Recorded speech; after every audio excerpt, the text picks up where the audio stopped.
Hello guys, உலகத்திலே மிகப்பெரிய ஒரு பாம்புனா டைட்டானோபோவா தான் நம்ம சொல்லுவோம். ஆனால் இந்த பாம்பை விட மிகப்பெரிய ஒரு பாம்பு ஒன்று இருந்திருக்கு அப்படின்னு சொன்னால் நம்ப முடியுதா?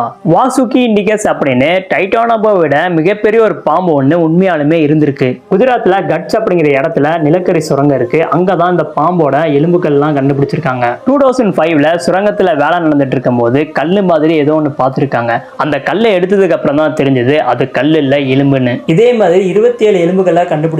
ஸ்டார்டிங்ல இந்த எலும்புக்கள்லாம் ஆராய்ச்சி பண்ணும் போது ஏதோ ராட்சச முதலையோட எலும்பு தான் அப்படின்னு நினைச்சிருக்காங்க. ஆனா 2024ல ஃபுல்லா ஆராய்ச்சி முடிஞ்சதுக்கு அப்புறம் என்ன சொல்லியிருக்காங்கன்னா, இது ராட்சச முதலையோட எலும்பு இல்ல, மிகப்பெரிய ஒரு பாம்போட எலும்பு அப்படின்னு சொல்லி அதுக்கு வாசுகி இண்டிகஸ் அப்படின்னு நேமும் வைக்கிறாங்க. இந்த பாம்பு 4.7 கோடி வருஷங்களுக்கு முன்னாடி வாழ்ந்திருக்கலாம். இது 36ல இருந்து 50 அடி வரை நீளமானது.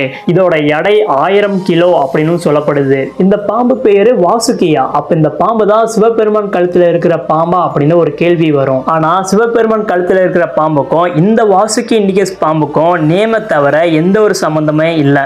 ஏன்னா சிவபெருமான் கழுத்துல இருக்கிற பாம்புக்கு விஷம் இருக்கு, ஆனா இந்த பாம்புக்கு விஷம் இல்லை. அப்ப எப்படி உயிர் வாழ்ந்திருக்கும் அப்படின்னு கேட்டா, இந்த பாம்பும் அனகொண்டா மாதிரி மற்ற உயிரினங்களை நெருக்கி கொண்டு சாப்பிட்டு உயிர் வாழ்ந்திருக்கலாம் அப்படின்னு சொல்றாங்க. ஆனா இந்த பாம்போட சில எலும்புகள்லாம் என்ன கண்டுபிடிக்கவே இல்லை. அதை கண்டுபிடிக்கணும் அப்படின்னு தீவிரமா ஆராய்ச்சி பண்ணிட்டு இருக்காங்க. இந்த மாதிரி இன்ட்ரெஸ்டிங்கான விஷயங்களை பத்தி தெரிஞ்சுக்கணும் அப்படின்னா என்னோட சேனலை சப்ஸ்கிரைப் பண்ணிட்டு கமெண்ட்ல சொல்லுங்க. என்னோட இன்ஸ்டா ஐடி ஃபாலோ பண்ணாம இருந்தீங்கன்னா ஃபாலோ பண்ணிக்கோங்க.